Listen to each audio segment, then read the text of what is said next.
से हम लोग पढ़ रहे हैं, क्या के विषय में पढ़ रहे हैं? प्रेम। इसी तरह से आज ये गाना भी है प्रेम। परमेश्वर का प्रेम है। अगर परमेश्वर का प्रेम में हम सब क्या कर सकते हैं? सब कुछ हम कर सकते हैं। परमेश्वर के नाम से हम क्या कर सकते हैं? सेवा कर सकते हैं। तो यही गाना का अर्थ है। आइए हम थोड़ी समय के लिए मैं आप सबको परमेश्वर के वचन की ओर मैं ले जाना चाहता हूं, जो कि आज हम लोग प्रभु की ब्यारी के लिए सबके अपने आप को क्या किए हैं? तैयार करके आए हैं। इसी तरह से मैं आप सबके लिए वचन आज रखना चाहता हूं, आनंद जीवन, जो पाते हम मत्ती की किताब उसका 6 अध्याय उसका 1 पद, मत्ती 6 का 1। अगर आपके पास बाइबल है तो आप लोग खोलिए मत्ती 6 का 1।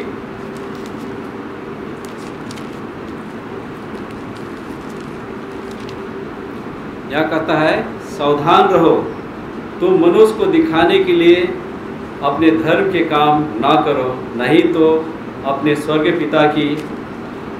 पिता से कुछ भी फल ना पाओगे। सही में आजकल हम क्या करते हैं? मनुष्यों को दिखाने के लिए बड़े बड़े काम करते हैं, अच्छे अच्छे काम करते हैं। हाँ, लेकिन यहाँ हमें वचन में आगाह करता है कि क्या करो? मनुष्य को दिखाने के लिए अपने धर्म के काम ना करो, नहीं तो तुम तो अपने स्वर्गीय पिता से कुछ भी फल नहीं पाओगे। सही में आजकल हम लोग बहुत से ऐसा है कि हम मेंबरों को नहीं कहेंगे, लेकिन हम सब भी हैं जो हम लोग दिखाने के लिए क्या करते हैं? काम करते हैं। लेकिन प्रभु की इच्छा क्या है उसको हम नहीं करते हैं। हम जैसे साबत स्कूल में सीखे कि प्रभु की इच्छा क्या है। प्रभु हम सब के लिए काम दिया है। क्या काम दिया है? बहुत सहज काम दिया है। क्या दिया है? कि उनके क्या करो? क्या करना है? उनके हल्का सा आवाज़ सुनाई दे, इधर से आवाज़ नहीं सुनाई दे मुझको। सच्चाई को दुनिया में फैलाना है। उनकी सच्चाई उनसे भी और एक तो वो बाद में हम फैलाएंगे उसको सच्चाई को। हाँ, हमें क्या है? आज्ञा मानने के लिए कहा है। जब तक हम आज्ञा नहीं मानेंगे तो परमेश्वर का सच्चाई को हम फैला सकते हैं? कतई नहीं होगा। हमें सबसे पहले कहा है कि तुम आज्ञाओं को मानो। इसीलिए हमें सावधान करता है कि हम मनुष्य को ना दिखाएं। परमेश्वर जो हुक्म आज आपको और हमें दिया है, उस हुक्म को पहले क्या करना? हमें मानना बहुत ज़रूरी है। हम दिखाने के लिए, दिखावटी के लिए हम काम ना करें। आइए हम पढ़ें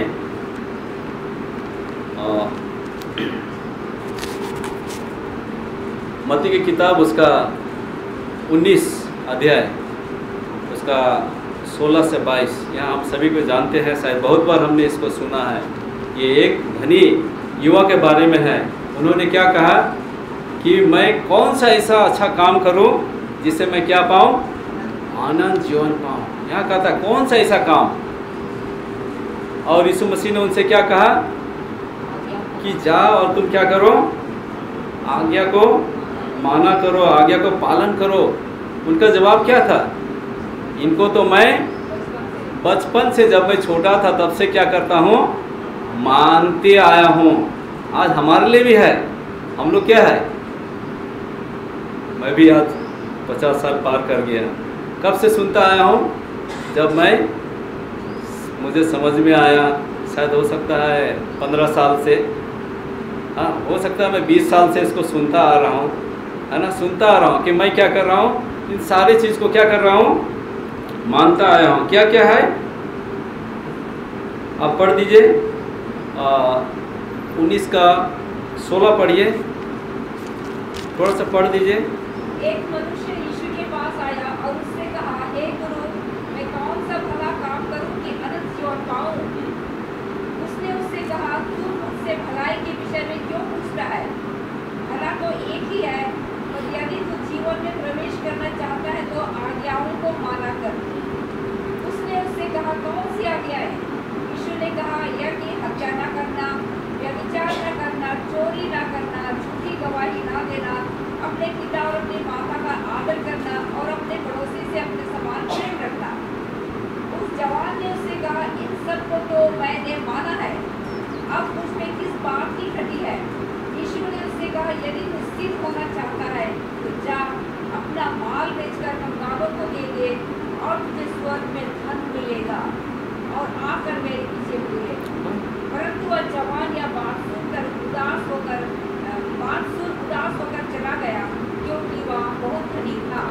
क्योंकि वह बहुत धनी था। आज हमारे लिए भी बहुत बड़ा यहाँ पर सीख है कि हमारे जीवन में क्या है, ऐसा हम कोई नहीं कर सकते कि हमारे जीवन में किसी प्रकार की कमी या घटी नहीं है। हमारे जीवन में घटी है। आज हम इस संसार में हैं और जिस तरह से हमने सावा स्कूल में भी सुन रहे थे कि हम लोग क्या कर रहे हैं, धन कहाँ जमा कर रहे हैं। आप लोग गाना गा रहे हैं कि स्वर्ग में धन जमा करो। कहाँ जमा कर रहे हैं हम? इस धरती में हम जमा कर रहे हैं। और इस जैसे हम 19 में ही पाएंगे कि क्या है, ये धन में क्या लग सकता है, काई लग सकता है, कीड़ा लग सकता है, और चोर क्या कर सकता है, उसको सेंध लगा सकता है चोरी करने के लिए। और भी ज़्यादा होगा तो क्या आएगा, आपके घर में लुटेरे आ जाएंगे, है ना, चोरी कर लेंगे। लेकिन ये ऐसा धन है जिसको कोई चोरी नहीं कर सकता है और ऐसे सेंध लगा सकता है। परमेश्वर हमें बार बार कहता है कि इस वचन पर आप लोग ने सेंध लगाओ। कभी हम लोग इस वचन पर सेंध नहीं लगाते हैं क्योंकि हम कोशिश नहीं करते इस वचन को हम अपनाने के लिए, इसको मानने के लिए। इसी तरह से इस नौजवान ने कहा कि क्या कौन सा ऐसा मैं भला काम करो कि मैं क्या पाऊँ, अनंत जीवन पाऊँ। आज हमारे लिए भी है अनंत जीवन पाने के लिए हमें क्या है, ऐसा नहीं कि हम सब कुछ हम बेच काज करके हम आ जाएं और हम ऐसे ही रहें। लेकिन परमेश्वर हमारे सोचने विचारने से करने से पहले सब कुछ जानता है, क्योंकि सारा सृष्टि का मालिक परमेश्वर है और वो परमेश्वर हमको कितना देना है, कब देना है, परमेश्वर जानता है। इसीलिए आजकल हम लोग बहुत सारे बहुत कहेंगे तो सबका एक एक ठो क्या है, सबके पास एक एक धन है। आप पूछना चाहूँगा आप किससे प्यार करते हैं, आप सबसे ज़्यादा किसको प्यार करते हैं? सबका अपना अपना क्या है, हाँ, पसंदीदा है ना, सबका अपना अपना पसंदीदा है।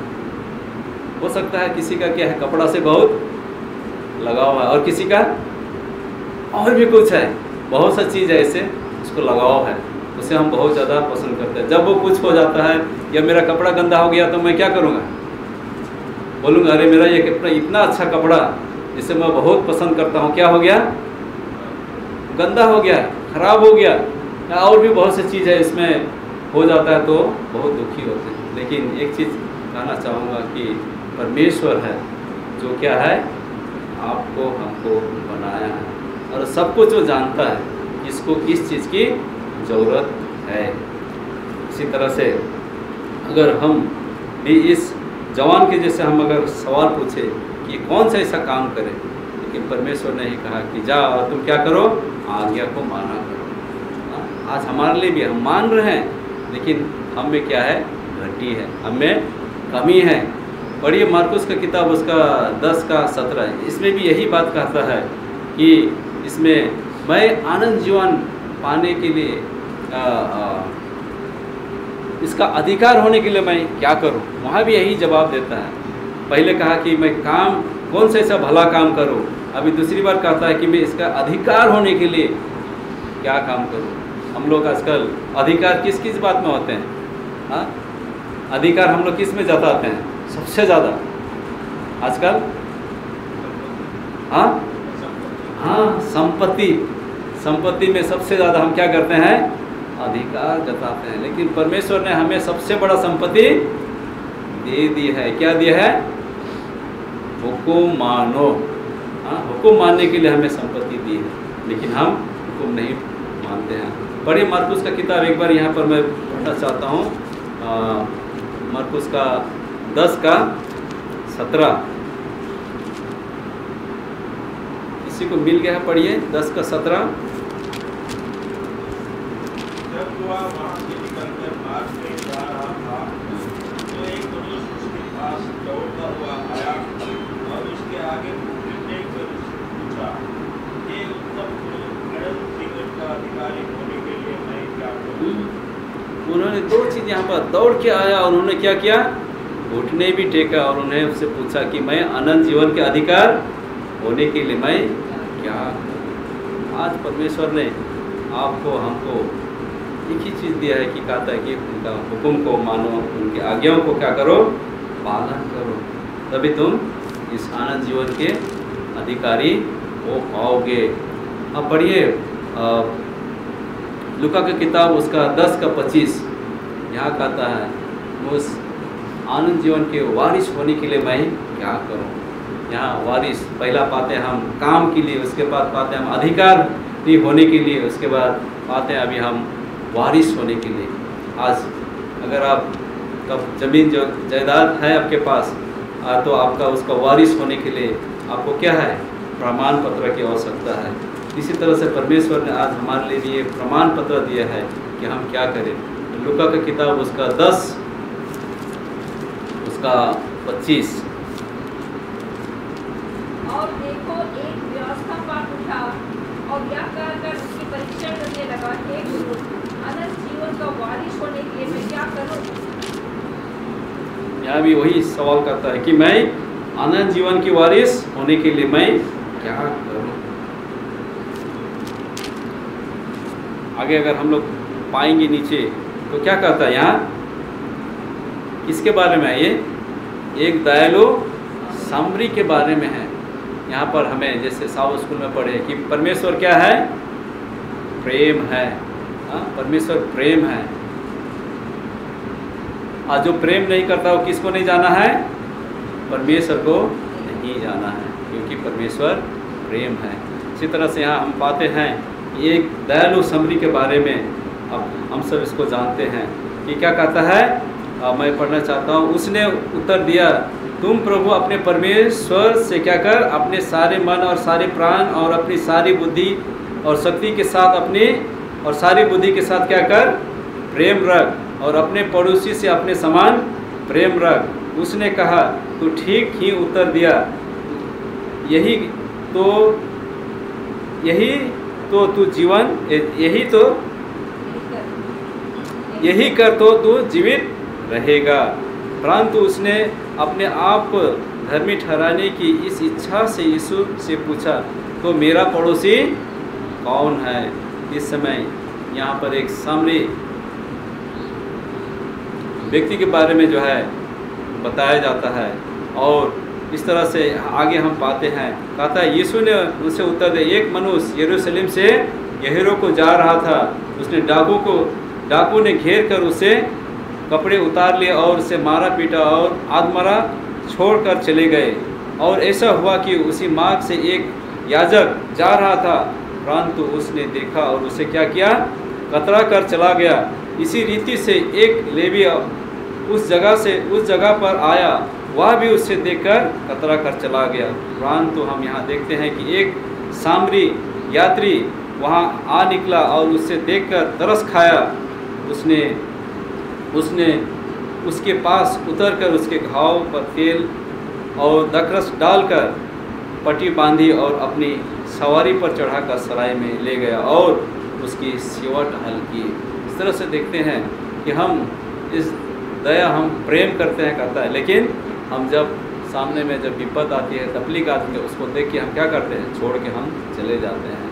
हाँ, और जब इस तरह का घटना होती है तो हम कतई नहीं क्या करते हैं, उनका सेवा करने के लिए हम कतई तैयार नहीं होते हैं। अगर साधारण एक्सीडेंट हो जाता है तो वहाँ जाके अगर हम लोग खड़े होते हैं, उसको उठाते हैं, उसको पानी पिलाते हैं, तो अचानक से पुलिस आके पूछती है तो हम क्या हो जाते हैं, उनको बताने के लिए हम, उनका सवाल का जवाब देने के लिए हम घबरा जाते हैं कि अगर हम पूछ देंगे, अगर हम जवाब दे देंगे तो हमें क्या कर सकता है, पुलिस हो सकता है, चलो थाना में, है ना, तो घबरा जाते हैं। लेकिन हम मसीह ने ही पाया है कि हमें क्या करना है, एक दूसरे को मदद करना है, एक दूसरे को हमें मदद पहुंचाना है, एक दूसरे को हमें सेवा करना है। हाँ, तभी हम क्या है, परमेश्वर के राज के हम वारिस होने के हम दावा कर सकते हैं। आइए फिर हम देखते हैं लूका का किताब उसका 18 में, यहाँ भी पाते हैं एक धनी व्यक्ति के बारे में। लूका 18 में यहाँ भी कहता है, किसी साधारण ने उससे पूछा, हे उत्तम गुरु, अनंत जीवन का अधिकार होने के लिए मैं क्या करूं? यीशु ने उनसे कहा, तू मुझे उत्तम क्यों कहते हो? क्योंकि उत्तम नहीं, केवल एक, अर्थात परमेश्वर। तू आज्ञाओं को तो जानता है, बेविचार ना करना, हत्या ना करना, और न चोरी करना, न झूठी गवाही देना, अपने पिता और अपनी माता का आदर करना। उसने कहा, मैं तो इन सब को लड़कपन से ही मानता आया हूँ। यह सुन यीशु ने उनसे कहा, तुझ में अब भी एक बात की क्या है घटी है, अपने सब कुछ बेचकर कंगालों को बांट दे और तुझे स्वर्ग में धन मिलेगा, और आकर मेरे पीछे हो ले।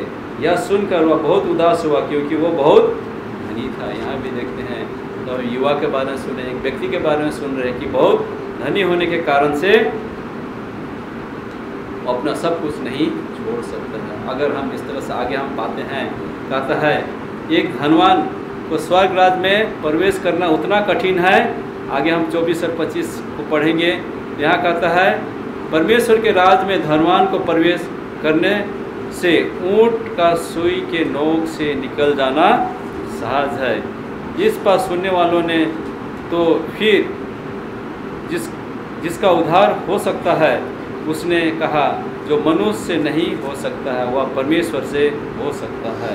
तो यह हम देखते हैं कि हमारे लिए एक सरल से उदाहरण है कि परमेश्वर हमें कहता है कि ऊंट क्या है, सुई के नोक से निकल सकता है, लेकिन मनुष्य का स्वर्ग के राज में प्रवेश होना क्या है, कठिन है। क्यों कठिन? इसलिए है क्योंकि हम परमेश्वर के हुक्म को हम नहीं मानते हैं, परमेश्वर की इच्छा के अनुसार से हम नहीं चलते। हम उनके लिए हम क्या करते हैं, जिस तरह से इस दयालु संपत्ति के बारे में हम पाते हैं कि हम कतराते हैं, उनके वचन को मानने से हम कतरा जाते हैं, उनके हुक्म को मानने से हम कतराते हैं। हाँ, उनके हुक्म मानने से हम दूर भागते हैं। लेकिन परमेश्वर चाहता है कि अपने बच्चे, अपने लोग क्या करें, उनके हुक्म को माने। देखिए, हम हुक्म मानने से कैसे कतराते हैं। जैसे मलाकी 3:10 में क्या कहता है, हाँ, सारे दसवांश भंडार में ले आओ कि मेरे भवन में क्या रहे, भोजन वस्तु रहे। और क्या कहता आगे, मुझे परख कर देखो कि मैं तुझे आकाश के झरोखे क्या करूँगा, क्या करूँगा, आकाश के झरोखा का मैं अपरंपार क्या करूँगा, आशीष की वर्षा करता हूँ कि नहीं। कितना बड़ा हमें परमेश्वर प्रतिज्ञा देता है, लेकिन हम इस चीज़ को करने के लिए हम कतराते हैं। हम अपना चंदा, अपना दसवांश देने के लिए हम कतराते हैं, देते हैं, लेकिन हम सही तरीके से, सही ढंग से हम नहीं देते। हमने बपतिस्मा लेते समय वादा किया है कि मैं क्या करूँगा, अपना चंदा दसवांश मैं विश्वासता से क्या करूँगा, दिया करूँगा। कहा परमेश्वर ने हमें क्या कहा है, क्या करने के लिए कहा है, हुक्म मानने कहा है। हम हुक्म मान रहे हैं, नहीं मान रहे हैं। हम हुक्म मानने से हम कतरा रहे हैं। तो जब हम कतराएंगे तो परमेश्वर भी हमें क्या करेगा, कतराएगा। इसी तरह से हमें आगे कहता है, मत्ती की किताब उसका 23 में कहता है, उन सदूकी और फरीसी के जैसे क्या करो ना बनो। पढ़िए मत्ती की किताब उसका 23 और फरीसियों, तुम पर हाय, तुम उजले और सौंफ और जीरे का 10वां अंश तो देते हो, परंतु तुमने व्यवस्था की गंभीर बातों को अर्थात न्याय और दया और विश्वास को छोड़ दिया है। चाहिए था कि इन्हें भी करते रहते और उन्हें भी ना छोड़ते।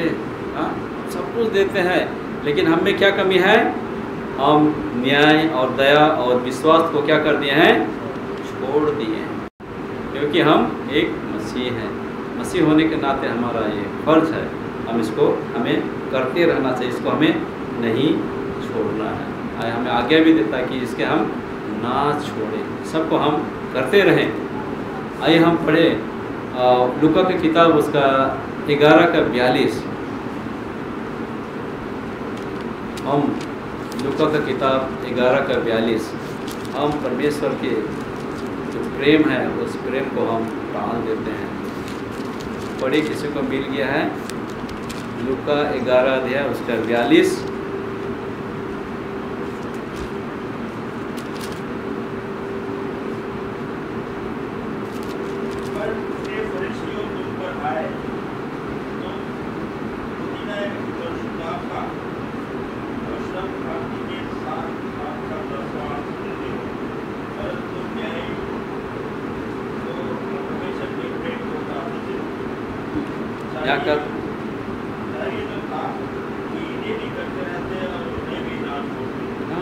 हमें यहाँ साफ साफ कहता है कि परंतु न्याय को और परमेश्वर के प्रेम को क्या करते हैं हम लोग?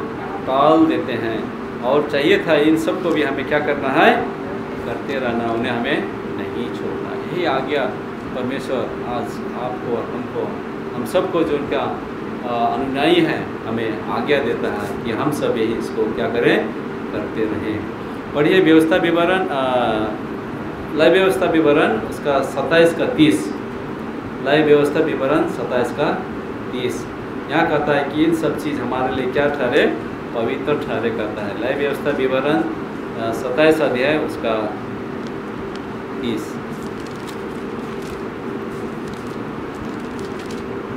फिर भूमि की उपज का सारा दसवां, चाहे वह भूमि का बीज हो चाहे वृक्ष का फल, वह यहोवा ही का है, वह यहोवा के लिए पवित्र ठहरे। क्या है ये सब? यहोवा के लिए सब कुछ क्या ठहरे? पवित्र ठहरे। देखिए परमेश्वर किस तरह से हमें हुक्म मानने के लिए हमें अगुवाई कर रहा है कि हम इन सारी चीज़ को क्या करें। हम लोग बहुत सा चीज़ को क्या करते हैं, ये सारी चीज़ को हम हल्का लेते हैं, सहज ले लेते हैं, लेकिन ये सारी चीज़ परमेश्वर के लिए क्या है? पवित्र है। और इसको हम पवित्र जान के, पवित्र मान के हम दे, ताकि परमेश्वर का जो हम वारिस या अधिकारी होने जा रहे हैं उस राज का हम अधिकारी हम हो सके। पढ़िए पहला थिस्सलुनी उसका 4:1। पहला थिस्सलुनी 4:1। यहाँ परमेश्वर कहता है कि हम कि परमेश्वर के सामने कैसे चाल चले और हम कैसे हम उसके योग्य हम ठहर सके। पढ़िए पहला थिस्सलुनी 4:1। इसलिए हे भाइयों, हम तुमसे विनती करते हैं और तुम्हें प्रभु यीशु में समझाते हैं कि जैसे तुमने हमसे योग्य चाल चलना और परमेश्वर को प्रसन्न करना सीखा है, और जैसा तुम चलते भी हो वैसे ही और भी बढ़ते जाओ। जैसे तुम चलते हो वैसा और भी बढ़ते जाओ। हमें घटना नहीं है, हमें क्या है? बढ़ना है, आगे बढ़ना है। क्या ही स्वर्ण वचन है जिसको हम परमेश्वर हमें चाहता है कि हम परमेश्वर के योग्य हम क्या करें? चाल चल रहे हैं तो हम पीछे ना हटे, हम आगे बढ़ते जाएं, आगे ही बढ़ते जाएं। अब परमेश्वर हम सबसे यही चाहता है कि हम कभी पीछे ना हटे, परंतु हम आगे ही बढ़ते हम जाएं। पढ़िए रोमी की किताब उसका 12 अध्याय का 1 और 2। रोमी 12 का 1 और 2। इसलिए हे भाइयों, मैं तुमसे परमेश्वर की दया स्मरण दिलाकर विनती करता हूँ कि अपने शरीरों को जीवित और पवित्र और परमेश्वर को भावता हुआ बलिदान करके चढ़ाओ। यही तुम्हारी आत्मिक सेवा है। इस संसार के सदृश ना बनो, परंतु तुम्हारे मन के नए हो जाने से तुम्हारा चाल चलन भी बदलता जाए, जिससे तुम परमेश्वर की भली और भावती और सिद्ध इच्छा अनुभव से काम करते रहो। हमें बहुत ही सुंदर पौलुस के द्वारा से लिखी गई वचन हमें मिलता है कि इसलिए हे भाइयों, मैं तुम से परमेश्वर की क्या करता हूँ? दया का स्मरण दिलाकर विनती करता हूँ कि अपने शरीर को जीवित और पवित्र और परमेश्वर का भावता हुआ बलिदान करके चढ़ाओ। यही तुम्हारी आत्मिक सेवा है। इस संसार के सादृश ना बनो, परंतु तुम्हारे मन के नए हो जाने से तुम्हारा चाल चलन भी बदलता जाए, जिससे तुम परमेश्वर की भावती और भली और भौती और सिद्ध इच्छा अनुभव से मालूम करते जाओ। आज हम परमेश्वर को जब हम चढ़ाते हैं, कैसे हम कभी लंगड़ा लूल्हा हम चढ़ाते हैं, कैसे चढ़ाने का आता है? हमें जूता बलिदान करने से हमें अपने आप को हमें चढ़ाना है। जब हम परमेश्वर को देते हैं, जब परमेश्वर को दान देते हैं, तो हमें फटा चीड़ा चिथड़ा मैला हमें नहीं देना है। हमें जब परमेश्वर को हम देते हैं तो हम क्या दें? अच्छी चीज़ों को दें और अच्छी चीज़ों को दें, ताकि परमेश्वर हमें जो आशीष देना चाहता है वो आशीष का हम भागीदार हो सकें। आइए आज हम सब प्रभु की प्यारी के लिए हम सब तैयार हुए हैं। जिस तरह से हमें आज प्रभु की प्यारी में जाने से पहले हमें एक चीज़ को करने के लिए हमें कहता है, जो है नम्रता के विधि। और जब नम्रता के विधि को जब हम पालन करते हैं तो इसमें हम जो है एक दूसरे का हम पैर धोते हैं और हम हमारे जीवन में जो भी हमने एक दूसरे के प्रति पाप किए, एक दूसरे के प्रति गलती किए हैं, एक दूसरे के प्रति हमारा बैर है, इस नम्रता की विधि के द्वारा से हम अपने आप को शुद्ध करें और इसी तरह से हम उस नम्रता के विधि में हम हिस्सा हो सके। इस तरह से यीशु मसीह जब अपने चेलों के साथ फसह का पर्व मनाने के लिए तैयार हुए, तो इससे पूर्व कि उन्होंने फसह के पर्व मनाए, उससे पूर्व उन्होंने अपने चेलों का पैर धोया। और इसी तरह से पैर धोते धोते जब पतरस के पास पहुंचा, तब पतरस ने उसे पैर धोने से क्या किया? मना कर देता है, जिसको हम पाते हैं यूहन्ना की किताब उसका 13 अध्याय उसका 4 से हम 11 में पाते हैं। और इसी तरह से यीशु मसीह ने उन्हें उत्तर दिया, जो मैं करता हूँ तू उसे अभी नहीं जानता, परंतु उसके बाद समझेगा। तो पतरस ने उनसे कहा, तू मेरा पाँव कभी ना धोने पाएगा। यह सुनकर यीशु ने उनसे कहा, यदि मैं तुझे ना धो तो मेरे साथ तेरा कुछ भी साझा नहीं। अगर हम आज इस पवित्र विधि को हम नहीं मानते और पवित्रता के साथ नहीं मानते, तो परमेश्वर भी हमारे साथ इसी तरह से कहेगा, जिस तरह से पतरस को कहा कि मेरे साथ तुम्हारा कोई साझा नहीं, का मतलब है कि आपके साथ हमारा कोई संबंध नहीं है। आइए आज हमें इस नम्रता की विधि जब हम करते हैं तो हम अपने आप को नम्र करें और नम्रता के साथ हम आज की इस पवित्र विधि में हम भाग लें, ताकि हमें जो कमी है, हमें जो गलती है, हमारे जीवन में बहुत सारे गलती हैं, उसको हम शुद्ध कर सकें। और इसी तरह से आज हम इस पवित्र विधि को हम पालन करेंगे। इसके बाद हम प्रभु की प्यारी में हम शामिल होंगे। आइए हम सब मिलकर आज इस पवित्र विधि को हम पालन करें और ईश्वर हम सबको आशीष दें।